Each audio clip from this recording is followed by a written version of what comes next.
G'day and welcome to Motley Fool TV. I'm Adam Surplus, General Manager of Motley Fool Australia, and joining us tonight in his most festive of forms is our Chief Investment Officer, Scott Phillips. G'day, Scott. Adam, g'day viewers. Thank you for spending some time with us. A week till Christmas, mate. I thought, you say most festive, it's probably about right? I still got the suit on, just got the Santa hat. I do have an elf hat with finance department written on it that my wife bought me, so that might have to come out next time, mate. But yeah, let's have a bit of pre-Christmas fun. Looking forward to the next hour or so. Sounds good. Now, before we do that, firstly, our standard disclaimer. This is general financial advice that we are able to give under our rules here at Motley Fool Australia. Please make sure that you, if you have any questions, we can't give advice directly about your financial situation, but we can give responses to any questions that you have. Having said all of that, if you have any questions, make sure you put them down into the chat in the YouTube player, and let's get right into it. So, Scott, today, big day, budget announcement. So, give us a rundown of the lay of the land here in Australia, and what you think we can expect from these, today's budget announcement. Yeah, Adam, look, it was an incredibly boring budget announcement, quite honestly, in terms of new news, right? But it's kind of supposed to be. This is the so-called MYEFO. Now, the bureaucrats love an acronym. Mid-year Economic and Fiscal Outlook, if you don't mind. How's that for a boring way of saying budget update? But that's kind of what we got. So what they largely do is take the budget was released in May, handed out in May, and just update the assumptions. They say, okay, well, back then we thought unemployment would be X, the iron ore price would be Y, economic growth would be Z. They kind of add all those together and work out what that means for the economy, for the country, and for the budget. So that's kind of what we got today. A couple of extra announcements, some extra childcare that's been announced, some veterans entitlements which are being made good, which is excellent news. So those things were kind of added, but they weren't really the big story. The big story is the economy is getting weaker, and in the forward forecast, the forward estimates as they call them, basically the assumptions are that things are going to get harder.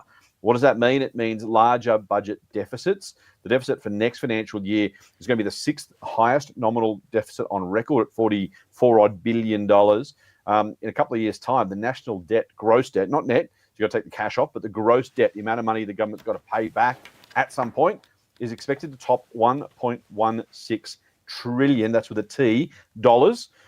So that's kind of the story. We heard of 10 straight years of budget deficits. Now, budget deficits aren't particularly interesting at any point in time, particularly not so a week out from Christmas. So I'll keep it a little bit short, mate. But the big issue here is we're not being governed or oppositioned, if that's a word, responsibly when it comes to our national balance sheet and our national profit and loss. Both parties are not prepared to come to the table and say, hey, we got an issue here. We're spending more than we earn. We're going to keep doing it and keep making it worse. By the way, the interest bill, $3.2 billion this year in interest. Now, think about your own favourite pet projects, the things you'd like to see government do, and wonder whether $3.2 billion could have gone a long way to doing some of that stuff. The answer is yes, of course it could. So that's kind of where we find ourselves, right? And it's a kind of a pretty boring, stale subject, but it's really, really, really important. We had the financial firepower to respond to COVID, thankfully. We've got to get the budget back in a reasonable shape. And as I said, the government and the opposition, this is not a partisan comment, it's a box on both their houses, basically both at the moment saying, yeah, we'll just keep spending, you'll be right. And that's unfortunately where we find ourselves with this MYEFO update. Again, iron ore price is expected to be lower. More spending on certain things. Spending this year going to go up 5.7% at a federal government level. It's going to come down to under 2% and then hopefully under 1% year-on-year growth eventually. Inflation is expected to come back to target. So, yeah, look, not terrible news, as in nothing particularly worse to report. Unfortunately, though, still nothing better to report, and that's kind of where we need to focus. Yeah, sure. And you mentioned interest rates, and look, a cynic might suggest that maybe if with inflation lagging and not coming down as quickly as we all wanted to, maybe the government's expecting that we're going to just inflate that deficit away. But back to interest rates, looking unlikely that we'll have any kind of change to interest rates, for quite a while. a few predictions that maybe they could end up heading in the other direction. Do you want to throw your hat into the ring and make any? I know you don't like predictions, but just give us an idea of maybe just give us your thoughts on the relative odds of the various possible outcomes, leading into next year. Yeah, nice. Okay, I'm going to take half a step back, mate, actually, because if you don't mind, the government in the last sitting week of Parliament managed to get through the change to the Reserve Bank interest rate structure. And so this is kind of, it flows into what I'm going to kind of answer in terms of the question, which is from 1st of March, there are going to be two different groups of people making responsible decisions at the RBA. Now, currently, the RBA board, the Board of Governors, basically is responsible for the governance of the organisation, the RBA as a bank, as a central bank, but also for making the final decision on interest rates. They have that dual role, if you like. From the 1st of March next year, and this is why it's important, the Treasurer has announced, got through Parliament, has announced there'll be two groups. There'll be the traditional board, much like a board of directors of companies that we invest in, who again oversee the management of the organisation, the appropriate controls and hiring and culture and that kind of stuff. And a second group of people, some of the same people, by the way, but a second subset of that, who will be the ones making the decision on interest rates specifically. So basically a new group of people. Now, why I say that is a couple of reasons. Firstly, by the way, that's going to get really political real fast. Now, this is not a politics program. I'm not going to spend any time on it necessarily, but frankly, 1st of March, maybe there's election call before that, just after that. Think about the optics, as the cool kids like to say, of a Reserve Bank, a new Reserve Bank interest rate setting board that decides to do something with rates just before, during an election campaign. Even if there is nothing untoward, it's going to look really smelly. So the Treasurer might have bitten off more than he could chew, quite frankly. But why that matters for our purposes, and you asked about predictions, is we kind of don't know what's going to happen post the 1st of March. Now, there's two new people on the board. There are two people who were on the Reserve Bank board stepping off the interest rate board and up to the kind of general purpose board, if you like. So most of the same people still making the call on rates. But those two new people are going to have their say at those meetings in terms of what should or shouldn't have with interest rates. So let's go back. June, the market said, we're probably going to cut in June. And then it was November. And then after some soft GDP numbers, only early last week, the market said, 50% chance of a cut in February. And then we got the unemployment numbers. Now, we're a weird part of the economic cycle. We've talked about this before. Good news is bad and bad news is good, right? Unemployment fell from 4.1 to 3.9%. In any other part of the economic cycle, that is unmitigated great news. More Australians in jobs, fewer people on welfare, more people doing productive work, more satisfied with their lives, paying taxes. Great all round, right? Literally, no one complains about the businesses hiring. Fantastic news. Except that the RBA is worried about a tight labour market. A tight labour market basically means when unemployment gets to a certain level, there aren't the right people with the right skills in the right places who can go and get to do some of those jobs. I don't know about you, but I'm still seeing, my local pub, as I drive past, a sign out the front saying, cooks and waiters wanted. They just can't get enough people. And so that becomes potentially inflationary, which is why the RBA is concerned. So when that number came out last week, the gurus, the boffins, the bond market all said, no longer February, now back to May or June. Now, I don't know what's going to happen, mate. If you asked about, I do like to think in probabilities. And so you asked about kind of, the odds of success. I think that's probably where we're at. We don't know what happens next, by the way, in terms of the data. I think it's probable that November retail sales look pretty good because the sales went for months. Like, Black Friday became Black November. So that's going to be a thing. Hopefully unemployment stays low for all those people who are in a job or looking for a job. So that's important. And then what happens with GDP? What happens with inflation numbers? We're going to get an inflation read for November, then for December, before they meet again in February to make that decision. I would, if I'm a betting man, I'm saying, maybe 10, 15% chance of a cut in Feb, unless things get really, really soft economically in the meantime. The most likely cut is still going to be post-election. But again, depends when the election's held. May is probably... it's the favourite by a decent margin. I think it's probably fair to say. That's still, by the way, 6 months from now, 5 months from now. So it feels close, but it's a long way away. If they haven't cut by February, again, new board in March, they'll have a chance to have a say mid-April. So most likely is probably still May, just probabilistically. A very small chance in Feb, maybe a chance in April. But again, the election campaign, the election, when it's finally called, will throw a spanner in those works as well. Yeah, absolutely. And so, speaking of elections, the other dominant news over the past month, of course, which we haven't discussed yet on Motley TV, the Trump election victory in the US. We're in limbo right now until his inauguration. That's in 19 days' time. We can really only guess as to what policy changes are actually going to take place. We know there's announcements left, right and centre and appointments left, right and centre, which are pretty exciting. Scott, do you foresee any potential economic impact of this handover in power in the US? How do you see it affecting us here in Australia? Well, the first thing we can say is Donald Trump's unpredictable, right? So again, a bit like election forecasts or rate forecasts, they're difficult at any point in time. Even when you have a conventional president, a conventional Reserve Bank governor, a conventional somebody else, when you end up with a joker in the pack, and Donald Trump comes out and says, "Well, I'm going to do some things," you kind of go, "Wow, I don't know." So if it ever was slightly knowable or predictable in a conventional circumstance, with Donald Trump as president, all bets are off, mate. You can't know what might happen, and that's the first sign, by the way, to not try to do it. And I'll come back to that. So who knows what it'll do? Who knows how it'll be taken by the market? How it'll impact the companies? When you think about probability trees, you kind of go, okay, the chance of this event, and then from that, what are the chances of that outcome, and then that outcome flowing from there. By the time you get 3 or 4 levels down, you're kind of in, single-digit odds kind of territory. It gets really, really difficult. So I don't know what's going to happen, mate. He has certainly said a lot. Every second announcement's about tariffs on this or tariffs on that. And this is kind of where it does get a bit interesting for Australia. Will he follow through? During the campaign, it was a 10% tariff on everybody and a 60% tariff on China. That was the pre-election rhetoric. Since then, he's threatened a 25% tariff on Canada. He's talked about upping the tariff on China. Mexico has been drawn into this one now as well. And it's really hard to know. Is it just bluster for the sake of negotiating tactics? Probably, because we know Donald Trump's a pretty transactional kind of guy.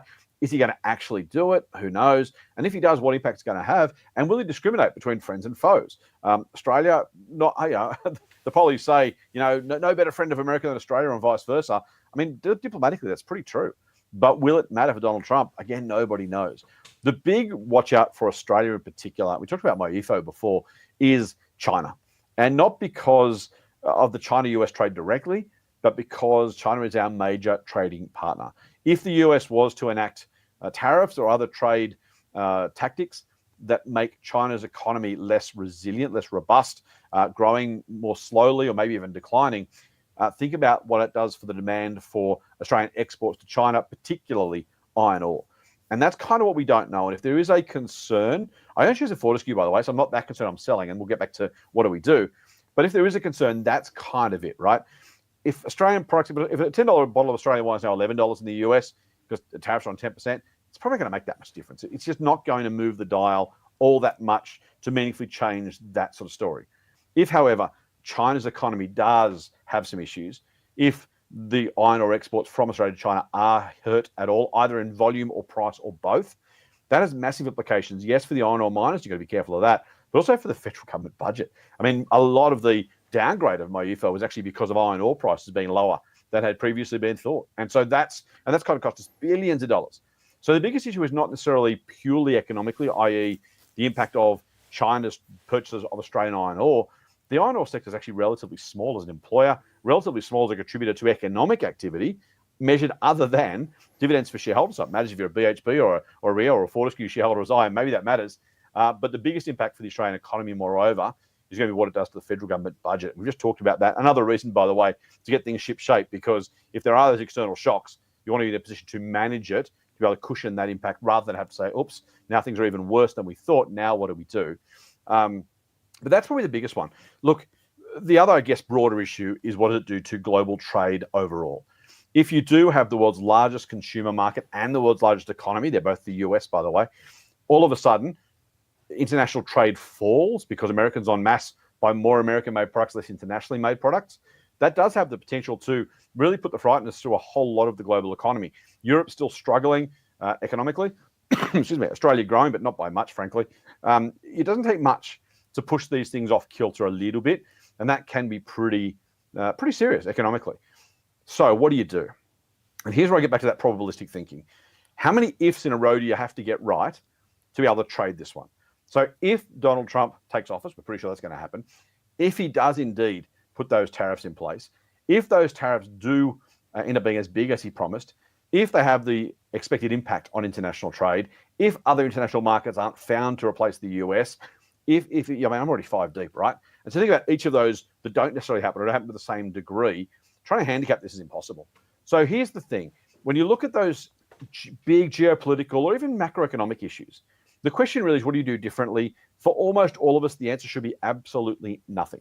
As long-term investors, and we are at the Motley Fool, we'll be still investing post the Donald Trump presidency. In fact, my investment horizon is 5 years. Now, 5 years from today, we're a year into the next president's term, whoever that happens to be. So realistically, unless there is permanent damage done to any of the companies I own or we've recommended over that 4-year period, it's kind of one of those, it's messy, it's volatile, it's uncertain, it's kind of worrying, but what do you do? I mean, there is no way to trade. If you can't trade short-term on other issues, how are you going to trade short-term on the Donald Trump presidency? You simply can't. Now, one big exception, Adam, which is you've got to make sure your company can survive through that period. If you are investing in a business that is so close to the precipice that something like this, if it was to happen, would be permanently damaging or frankly catastrophic, existential, then you better be careful about what you're doing. And that's not necessarily about a Trump president. It's not about the tariffs, it's not about the economy. It's about the investing style you choose to take, right? If you're investing in something that is so close to the line that an unexpected shock of any sort would put it over that particular line and maybe cost you a lot of money or maybe everything in your investment, you're probably not investing in the right things or you pay too much. And so that's the approach we would take at the Motley Fool. We're not trading for that outcome. We're not avoiding that outcome, but we are saying to ourselves, do we have enough robustness in our individual recommendations? For those services that are portfolio services, have we allowed for enough diversification across them? Are we comfortable that the risk and reward is aligned in our favor? And as long as that's true for the long term, there's really no need to do anything differently because of or in spite of a Donald Trump presidency. Whatever you think of it, we simply don't know what the impact's going to be. Whether you love it or hate it, trying to work out what he might do, what it might result in, cost us or make us in terms of money, almost impossible to know. So you go back to the basics, you control the controllables, and make sure you have that, to use Warren Buffett's phrase, that margin of safety, so you're not jeopardized if something does go wrong. Yeah, absolutely. And look, just to answer my own question, here's a chart, because we've been here before, 2016. So I've just got a chart up on the screen. NASDAQ Composite Index, it's up 359% since November 2016 when, when the last time Trump was inaugurated. And back home to the ASX, up 158%, ASX All Ordinaries. So, I think that tells the question. Yes, we're going to get volatility. He is very unpredictable, like you say, and who knows, like you say, which tariffs will be applied to which countries and whether Australia will be included or whether we'll be spared. But there we go. Precisely. Not that past performance is any guarantee of future returns, I'll reinforce. But anyway, all right, let's move on. We've got a heap of questions, so we'll get through them. And the first one's actually one that I've got. So thanks, Hassan. Good to see you again, Hassan. You're a bit of a regular on Motley Fool TV. This is about Domino's. So Hassan's asking about Domino's and APA Group, but so Domino's CEO Don May retired last month. It seemed to happen fairly quickly, not a lot of notice. What are your thoughts on Domino's and how are you feeling about that investment? And disclaimer, I do own shares in Domino's. Yeah, as do I, as do some of the Motley Fool services. How do I feel about it? Not great right now because we're losing money. So not great thus far is the unfortunate and uncomfortable answer. I mean, I'm laughing, but there's no laughing matter, right? We're down and we don't like being down. We like being up. We like making money for ourselves and for our members. So that, how do I feel? Not great. The real question, I mentioned before about the 5-year holding period, right? And so you kind of think about, COVID's been a really weird period, which obviously, right? Stating the obvious. Thanks, Captain Obvious. By the way, we're almost 5 years, close enough to the day, since it became an international issue, right? Like it really became an issue. It was January 20 from memory, 2020, that it really kind of blew up. But we started talking about it in December 2019. So we're kind of 5 years out. What we've done at the Motley Fool a lot for some of the services I run is when there's been that really messy 5-year period where you really couldn't take any serious baseline for a whole lot of reasons, right? Sales are up, sales are down, profits up, costs are up, inflation, all that kind of stuff's all happening at the same time. We go back to 2019 in a lot of cases and say, right, 2019 was the last clean financial year. Because by the time we got in 2019, 2020, you got the COVID year, the lockdowns the year after, you got the bounce back the year after that, then you got inflation, interest rates after that. I mean, the market's always messy, but you got to say, okay, where can we kind of start from? What can we look back and say, what did normal used to look like? And then you ask yourself, between normal and now, what is likely to have happened in a more average 5-year period? In other words, what's the underlying earnings power? It's a phrase I've used before, mate. I'll use a lot more. That's one of the key things for my investing approach is underlying earnings power. That is not reported profits, right? Underlying is important. And earnings power. So what is it able to generate for its shareholders? How much profit can it make over time when you strip out those ups and downs, the good and the bad years, and say, on average, what's the kind of underlying opportunity there? Now you look at Domino's and say, back then, they were doing a lot more in profit than they are now.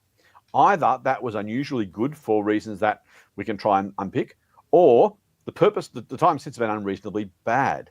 And so you look at that and say, well, hang on, if they get back to 2019 levels of earnings, then the shares are, if not particularly cheap, they're pretty good value, I reckon, based on where the business should get back to. So the question we have to ask ourselves is there anything changed fundamentally in Domino's business that would stop them getting back to that level and then above that level? Because again, over the time since, population's grown, you should expect GDP growth on top of that. So you say, well, okay, people are going to eat more pizza. So you take 2019, you add even a small, regular kind of sequential 2 or 3% a year, just to be generous, right? For 5 years, you compound that, you're probably at 18 or 20%.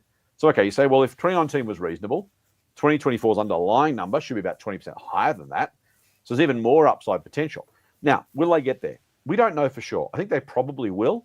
The risks are inflation. We know that. But if you're selling a really cheap product like pizza, and those price points are really important, when your costs go up, your cheese, your wheat, your fuel, your staff, maybe that's getting pushed out of a price bracket. That's absolutely possible, right? And if that is the case, then they won't get back to 2019 levels. Or if they do, it'll take longer to work harder just to get back to that level. That's the big downside risk. Other than that, I don't mean to dismiss it, by the way, but other than that, you say, well, they should be able to get back to that level and plus a bit. And if you look at that, and that's the approach we've taken with a whole lot of, particularly retail exposed companies that have had ups and downs because of that stuff, I think there's a very good chance Domino's does pretty well from here. Now, no guarantees, no promises, but it's a really attractive business model. The franchise model is fantastic. They're filling in the gaps in the distribution network. I've had a new one open near me. I used to get them delivered from one shop. Now it comes to the other one, which is a little bit closer, so I get it more quickly. The pizza's hotter, it's better. That model really is a virtuous cycle at some level. So if they can continue that, and by the way, sales and profit in Australia and New Zealand are growing again after being in decline. It's the international businesses that are struggling. They kind of can't quite get it all happening at the same time at the moment. And maybe they don't, but I think they probably will. And if they do, today's price, I think, will look pretty inexpensive in hindsight. Very good. Okay, next question. Arthur, he is asking about what are your thoughts on the Technology 1 PE ratio? Just looking that up. Currently sitting at a little over 82. He's suggesting, I think, maybe it's a little high. What are your thoughts? It's getting there, isn't it? It's getting uncomfortably high. We've had a really good run. By the way, last few days of the stock market have been tough.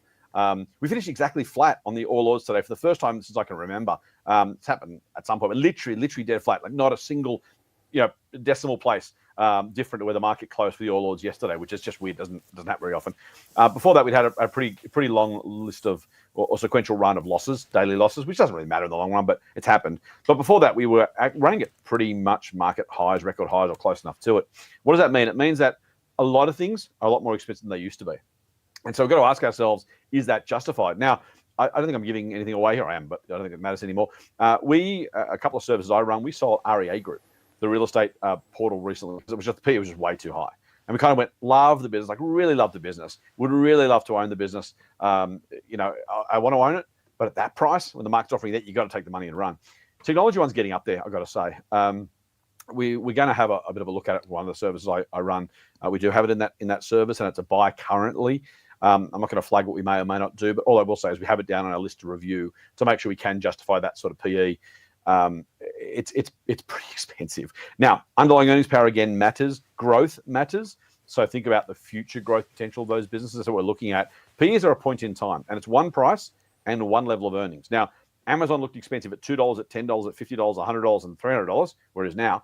So you say, well, if it looked expensive the whole time and yet the price went from 2 to 300, what does that tell you? It tells you it's a growing business that really earned its stripes. Others, REA, we simply just went, no, we can't maintain it. So yeah, look, a P of 80 is really, really high. You'd want to be very confident of long-term future growth. That's the work we're going to do. Again, we haven't decided what we're going to do with it. So we may keep it, we may not. We might sell it, I suppose. I don't know. Haven't decided yet. But yes, those sort of PEs do make me wonder. And it is, I hate the phrase it's a stock pickers market because it kind of always is one of those phrases that brokers used to sound smart, right? But this time around, when the markets are high, when the markets are low, you can buy almost anything and do pretty well. I mean, not anything, but you buy average companies when the price is absolutely bombed out. You'll make some money when they just go back to normal. When the prices are high across the market, that's going to be really, really choosy and really do your homework and make sure those prices are justified. And that's frankly, the team have been doing a lot of work on that over the past few months as prices continue to rise, just to make sure we're not being taken for a ride and taking money off the table when it makes sense to do so. All right, well, that's a nice segue into Arthur's next question. He's asking about Qantas, which incidentally has a PE ratio of about 11. Why is Qantas doing so well? I want to know the answer to this as well, because airlines are just a very difficult business. Why is Qantas doing so well despite all of the terrible news and bad press that they're getting? Supply constraints is the very, very, very simple but very, very important answer. So airlines are a terrible business. They're a woeful business. Really high capital expenditure. You're effectively selling a commodity seat. Once upon a time, you flew Qantas because you knew it was safer, right? That's what everyone did. And that brand still kind of holds that cachet of super safe airline. The problem is that because regulators have kind of caught up, is there really a difference in safety between Virgin or Qantas, for example? You can argue there might be. Some people will have a very vehement view. I know don't doubt by now. But generally speaking, you're going to buy a commodity seat. I fly up to the Gold Coast with you every now and again, Adam, and I just buy the cheapest ticket, right? So in theory, airlines are a terrible business. Think about Australia, particularly domestically. We've only got enough room for 2 airlines. And when a third one turns up, any of them, every time, the other guys drop their prices. Rex tried to do it in the major routes, Sydney, Melbourne, Canberra. Brisbane, I think maybe, can't remember. What happened? The majors dropped their prices. Rex couldn't compete. It went broke. And guess what happened? The ACCC found that after Rex went broke, airline prices went up 13%. Now, if the market was properly competitive and there was properly enough additional supply able to be brought on stream, that couldn't happen because others would come and fill the gap. So airlines like Qantas and Virgin make a lot of money when they're both, and this is really important, there's no cartel behavior, no collusion, at least not we know of. I'm not alleging that. But when they both act in their own self-interest, rational self-interest, Virgin says to themselves, hey, if we don't add more seats and we sell all the seats we've got, we can pretty much charge a premium for that, right? Limited supply, excess demand, prices go up. And Qantas thinks, if we do that, we're going to get more as well. And so they're both individually and completely rationally, self-interestedly, both constrain supply and make a lot of money. When and if another player or one of those two goes, bugger it, I'm going to get some more backsides on seats, I'll get another plane, I'll fly another route. What happens? You've got some empty seats, prices go down to meet that. So what have we got? We've got, frankly, an oligopoly, a lack of competition, lack of any serious competition in the Australian airline market. And wherever that persists, there will be high prices and higher profits. So the investment thesis for Qantas is only, and can only be, I think the market will remain supply constrained. If you can have that view, and with some, you can just assume it, make it up. If you can find a way to justify that view permanently, then maybe Qantas shares do okay from here. And that's why they're making a lot of money right now. If and when you have other capacity being brought on, prices come down, profits come down, they probably fall into losses as happened before, and then you all of a sudden have a terrible investment. So literally, the Qantas thesis hinges almost entirely on, will there be more supply or not? A government, like an Australian government, should probably, in my view, say, hey, anyone from overseas who wants to fly domestic routes, come and knock yourselves out. Qatar Airways, Etihad, Air New Zealand, British Airways, whoever you are, you want to come and fly domestically? If you're here, if you've got a plane here, come and do the routes. Now, there might be strategic or national interest reasons why you mightn't want to, but that's how you get competition in a sector that simply can't sustain 3 purely domestic airlines in a market the size of ours. Yeah, and as if to punctuate that, certainly on the international routes, I've got an email just today from Delta Airlines. They're opening up a direct Brisbane LAX. So supply constraint, there is not for Qantas. All right, moving on. Next question from the Outback family. Sounds exotic. If Doesn't the it? budget deficit is driven by increased government spending, example, infrastructure, healthcare or defence, companies in these sectors, can they directly benefit through contracts? I guess, well, there's no question mark, but I guess the question is, what opportunities are there for us? Or it might be a statement. So here's the, there are no laws in economics, right? There are laws of maths and laws of science because they just are, right? Gravity is a law because it is. Economics is no laws because it's a descriptive way of telling us what happens between people using money as a denominator, right? Don't worry, I'm getting you a question. But supply and demand is as close to a law as we get in economics, right? In finance, which is simply that the price is set where the lines of supply and demand intersect. They cross over the line. You probably learned it in year 8 commerce. If you didn't, just Google supply and demand, you'll see it. Basically, as supply is constrained, prices go up. As supply is increased, prices go down. And similarly for demand. If demand falls, price will go down at a given level of supply. If demand goes up, prices will go up. We all know that's what happens, right? By the way, that's inflation over the last couple of years. Literally, that's exactly what we saw. It's why sea freight container prices went through the roof. Why? There weren't enough containers in the right places. Everyone wanted to send their products somewhere. There's only a certain number of containers. The container owners went, hang on, we've only got 100 of them. They want 200. I'm just going to keep putting the price up till eventually, I find that right level, that equilibrium level, they call it. Now, back to contracts. Government's going to spend a lot of money, are spending a lot of money already. The question really is, where are they spending it and how much competition is there for that money being spent? I'll give you an example. Infrastructure companies are generally terrible investments. Why? Because there's a lot of competition. The work, though very specialised, is highly competitive when it comes to those contracts. So if you want a contract for a government to build a bridge or a tunnel, you and 13 other people who say, we'd like that business as well. What does the government do? They say, well, as long as you're credible and you can do the job, I'll take the lowest price, thanks. Now, very, very hard. If there's more than one bidder, certainly there's more than 3 or 4, to get any extra margin out of that. Why? Because you've all got the same diggers, you've all got the same people, relatively speaking, the same technology, you're all going to build the same bridge or the same tunnel. You're going to spend X number of hours doing it. The work is roughly the same no matter who does it. So what happens? People compete on price. So just because of an increase in demand, in this case from governments, if there's enough supply to meet that demand, prices won't go up. If prices don't go up, there's no more profit to be made. And that's kind of what we need to think about. Quick detour, mate. I suspect there'll be a lithium question at some point, so I'll get to that one now by way of illustration. Lithium is probably going to be used a whole lot more in the next 5 or 10 years. Why? Because there's more batteries, more electric vehicles. Maybe there's new battery technology at some point, but assuming that doesn't happen, lots more demand. What happened to lithium prices recently? They fell through the floor. Why? Because for all of that demand, there's even more supply coming on stream. Everyone went, hang on, demand's going to go from X to Y, but supply's going to go from X to Y plus 10. We've got way more supply than we need, at least in the short term, and down come prices. So we could have said lithium miners are an obvious investment because people are going to buy more lithium, therefore the price is going to go up, therefore it's an obvious buy. The mistake would have been to miss the supply response. So government's going to spend a lot of money, big deficits. You're right, Outback family. That's kind of, that's absolutely, we can almost, speaking of laws, politicians spending money is probably a law as well, a law of nature maybe. So that's going to happen. The question for us is, in those areas where they're going to spend, is there going to be profitable business being done or just lots of companies competing for the lowest cost for those projects, in which case, yes, a little bit of upside, but it doesn't necessarily make them great investments. Now, if you're a shipping container company during COVID, that demand is great because you can't bring new shipping containers on stream. They're in the wrong spot. You can name your price. So it's really important to think about where does the value go in that transaction and who captures it. Airlines are terrible businesses. Airports are wonderful businesses. Why? Because you've got a monopoly. You fly to Sydney, where can you fly into? Well, you can fly to Sydney Airport or Sydney Airport or Sydney Airport. So guess what? You pay $100 a day to park there. Adam gets my expenses. Trust me, it's $100 a day to park there when I fly to the Gold Coast. And I've got to use their terminal. I shop in their shops. So Sydney Airport makes a mozza. But the airlines don't make any money because there's a lot of them, at least normally when there's more competition, flying in and out of the place. So think about where the value is accrued. Just because there's more volume being done doesn't necessarily, could do, but doesn't necessarily mean there's more profit to be made. All right, and don't worry, Scott, I'm not going to make you fly out of Badgerys Creek once it's open as well. Thank you, I appreciate it. I know it's an extra bit of distance to travel. Yeah.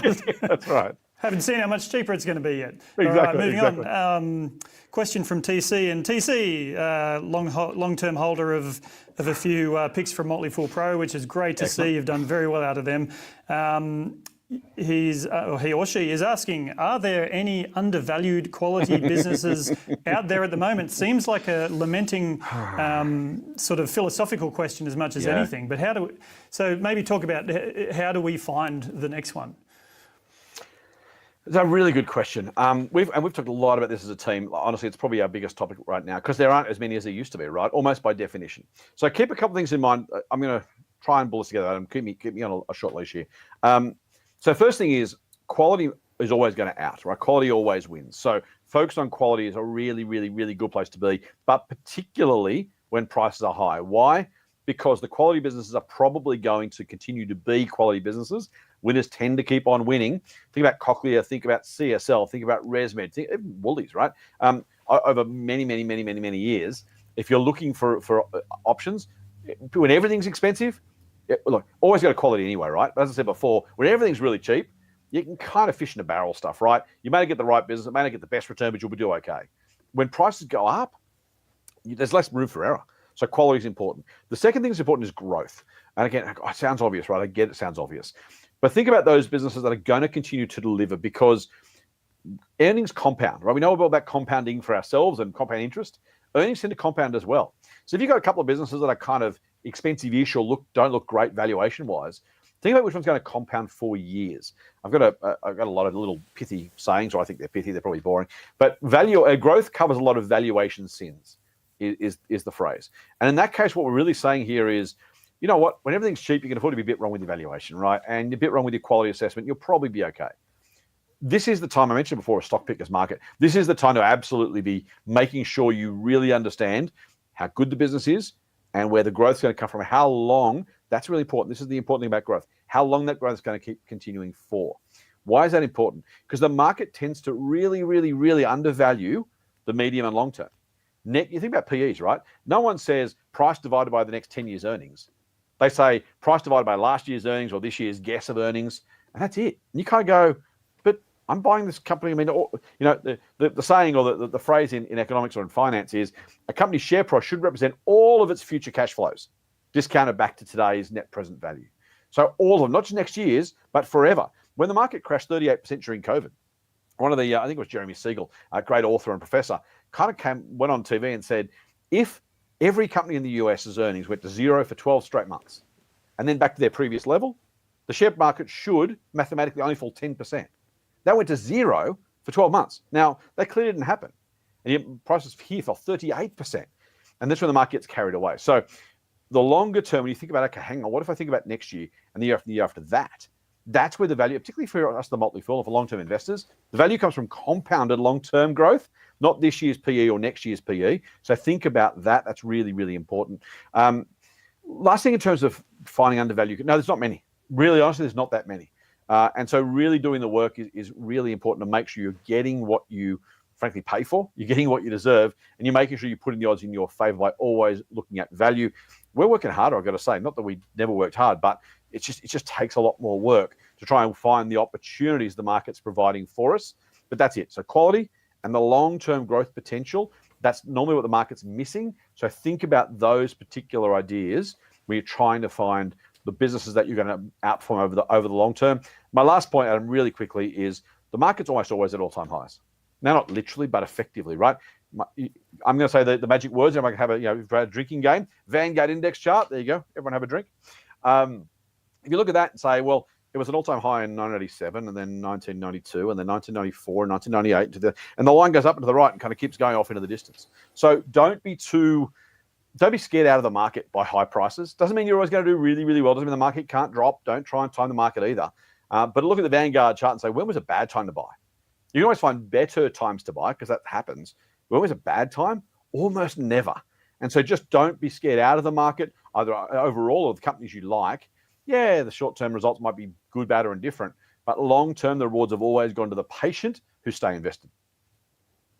All right, and just to round that out, so we're still specifically talking about growth companies, small caps, innovative companies. Yes. And the question on the screen basically asking what I've been wondering is, in a lower interest rate environment, does that mean we're going to see more investment, more risk in in more innovative types of business ideas? A little bit. I think, you know what's really interesting is what is low, right? Is low a little bit lower than it is now? On some cases, yes. If it goes from 4.35, the official cash rate, to 3.85 or 3.35, is that lower? Absolutely. But also remember that in 2022, I think it was, when rates started going up, that was probably 22, rates started going up, a whole lot of businesses went broke because they couldn't find any more venture capital money. So that, when rates are zero, venture capital's throwing money at everybody because money's effectively free, right? So you're just doing everything with it. Once you get to the 4.35% we're at now, which is 6.5% on the mortgage, companies are not throwing as much money around. Why? Because you can get 4.5% at the bank almost. So why do more than that unless you have to?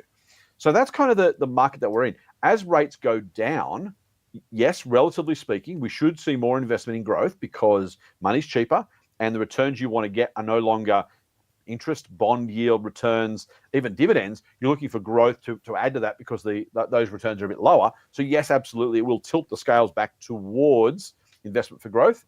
But remember, even 4.35% is low by historical standards.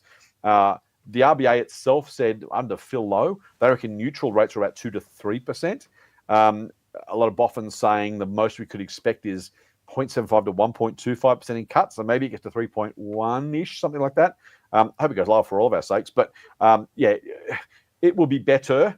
You'll have more opportunity. But we're not going back to the levels of 2020 anytime soon. So we just kind of recalibrate our thoughts to the old normal, not the new normal that we had for a couple of years there. Yep, understood. Okay, a question from Neil about China. So if China is in economic trouble, what's the likelihood that the Central Committee will unleash stimulus, and wouldn't that be good for Australia?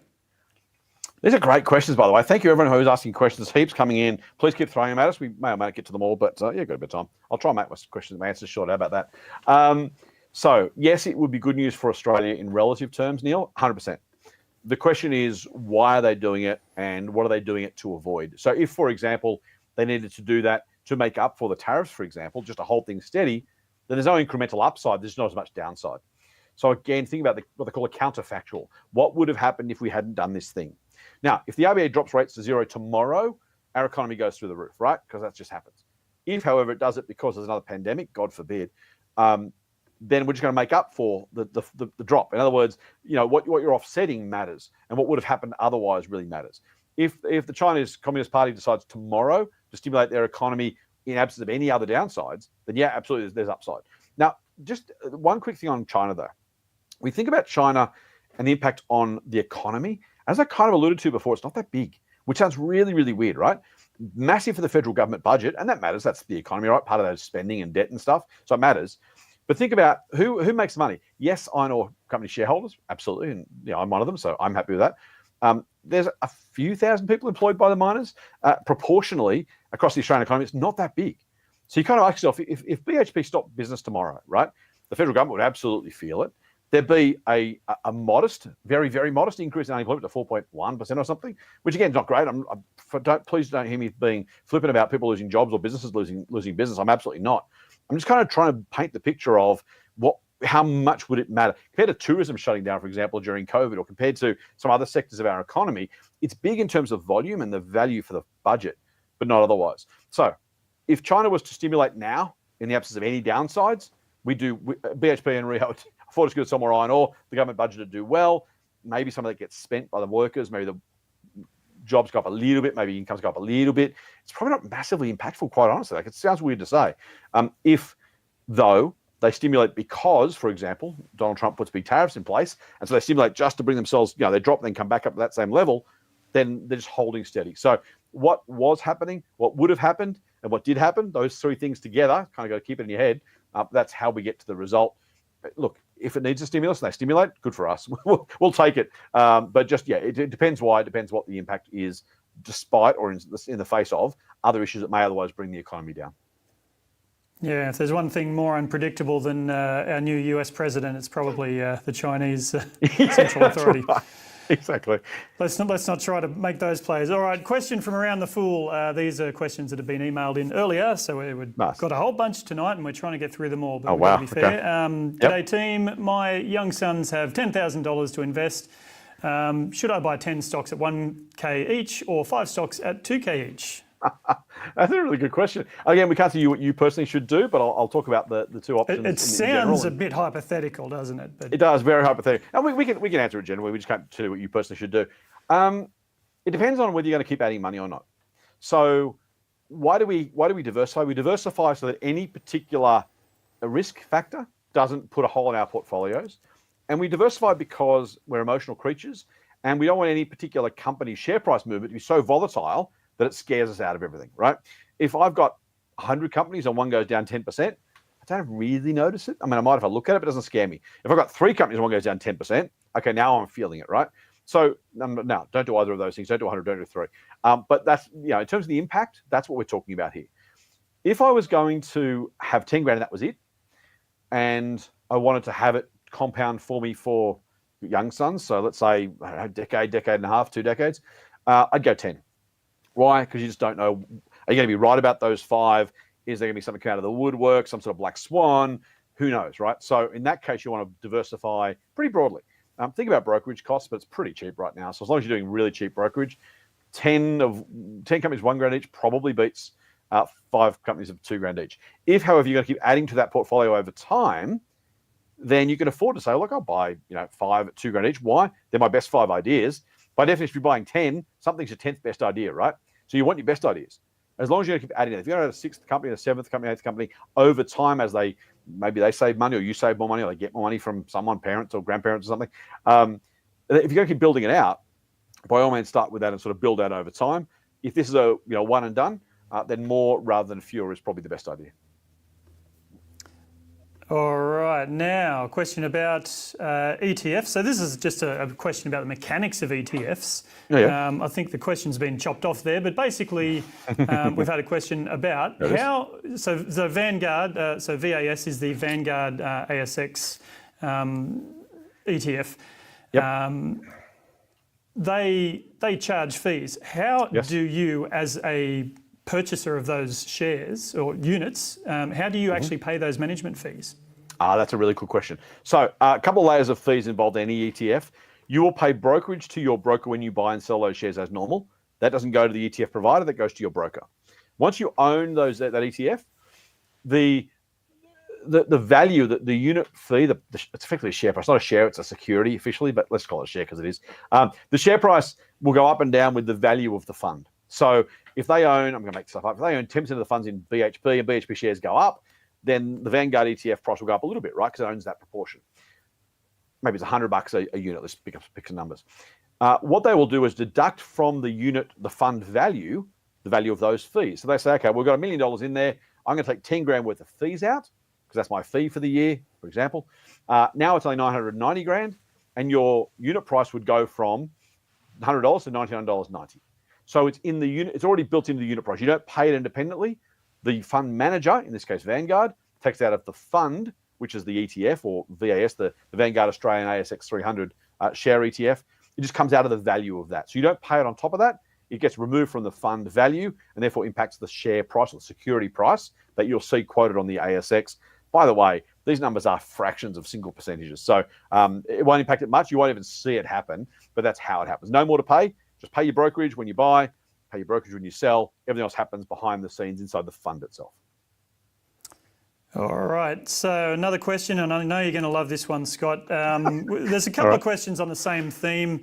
What are your thoughts about buying gold bullion? What are your thoughts about shares in silver mining companies, given that financial markets are stressed and maybe it seems like there's a dark cloud coming? I've paraphrased here. That's the gist of it. Yeah, no, I like it. I've never owned silver or gold. I've never owned silver or gold miners. So you probably can guess my answer.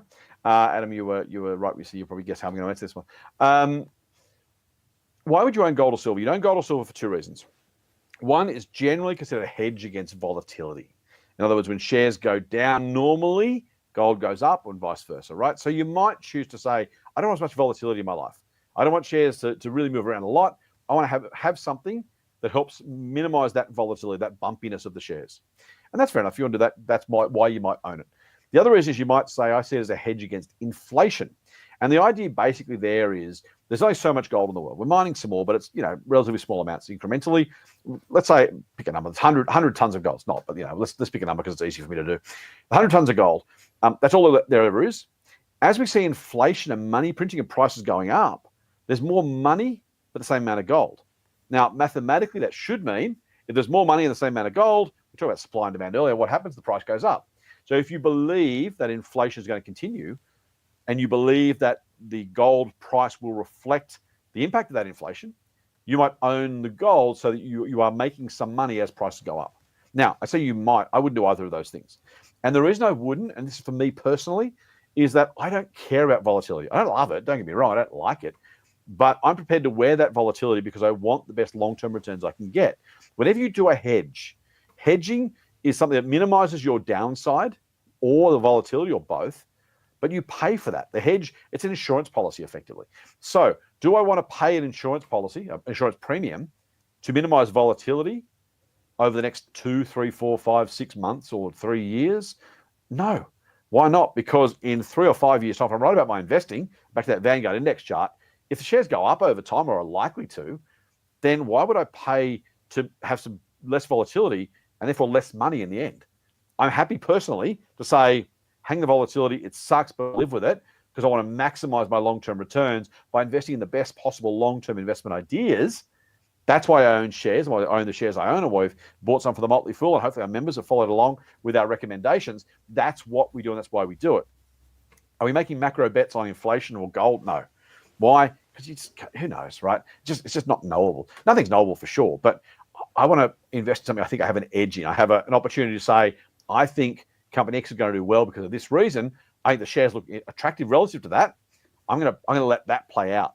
If I'm starting to say, well, I think inflation might be 2.3% next year and 1.8% the year after that and 4.9% the year after that, and if I'm right, and if other people agree with me and other people pay more for gold, then I might get this. So I have issues with gold generally, mate, is that it doesn't produce anything. As Warren Buffett has said before, you can put it in a cube, you can fondle it, but it won't do anything. And that's kind of the idea. So you can't use any fundamental analysis to say, Woolies are selling more cans of baked beans. If they keep doing that, make a bit more money, they should be worth more. Those profits, I can think about a share price relative to those profits. That's how much I'll pay. With gold, you're kind of like, price might go up. People might want more of it. I don't know. I guess that might happen. I don't mean to put anyone down, by the way. I don't want to maximize next year's return at the expense of the 10-year return. So for me, I'm buying assets I think will go really well over 5 and 10 years, knowing that I'll be wrong some of the time, knowing it'll be volatile in the meantime, but trying to maximize my long-term value, not minimize my volatility, and they're just very, very different objectives.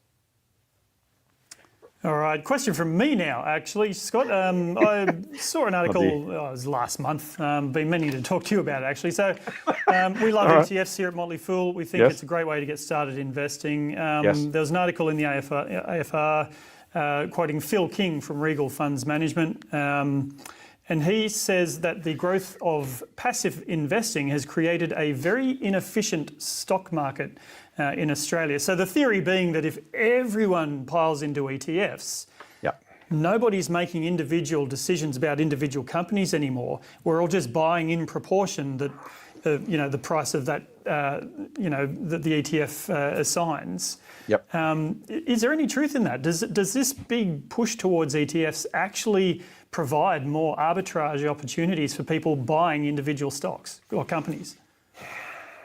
Yes, a little bit. So the fear of passive ETFs, I'm not going to talk about Phil King particularly or Regal in particular because I don't want to get in trouble with anybody and have any lawyers calling me in the morning. So what I will say is in general, when I see people complain about passive ETFs, they're largely fund managers who make money being active, complaining about passive ETFs. And you can draw your own conclusions about the incentives and their rationales and their thinking. So passive ETFs are not going to kill investing. Passive ETFs are not bad. They're wonderful, wonderful, wonderful, wonderful things if they are big, broad, index-based, low cost.